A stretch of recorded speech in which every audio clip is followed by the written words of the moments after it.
Trafił tutaj pięknie, najpierw obronił obalenie Ferrari, naprawdę nieźle to wyglądało. Was dalej tam ktoś krzyczy do niego. Panowie są naprawdę identyczni. Mi się wydaje, że gdyby nie byli wrogami, byliby najbliższymi przyjaciółmi. Ale oni po prostu nie są w stanie znieść się sami. Tak to wygląda.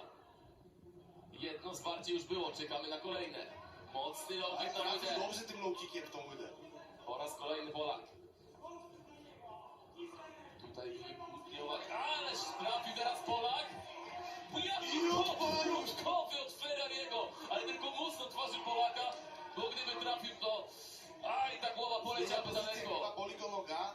Cała siła włożona w te ciosy i u jednego i drugiego. Markuje wejścia w nogi. Co zrobi Polak? Ferrari się śmieje. Nie trafia tym low kickiem. Ferrari w ogóle nie trzyma gardy. Polak ciągle... Może się to źle na niego skończyć. Ja myślę, że jak Polak się strzeli i go trafi, to będzie... Trafia Polak! Piękny lewy! Przestrzelony low kick znowu. Oj, cios za cios. Jednak przyznajmy to od razu. Zdecydowanie lepiej technicznie bije Adrian Polak. Jak w pierwszym pojedynku, a Ferrari pruje powietrze. Rusza z tym cypami Oj, z dołu. trafił lewy! Ferrari straszy Polaka. Z dołu. Bardzo widoczny High kick. zamachowy Ferrariego. Ależ to jest gra psychologiczna. 35 sekund. Ogląda się to niczym spektakl, jak w teatrze.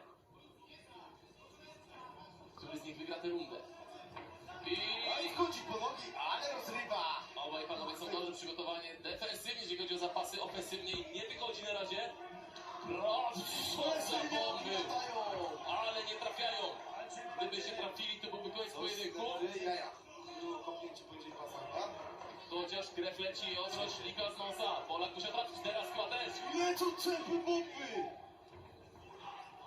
Śmieje się Ferrari. Nos rozbity.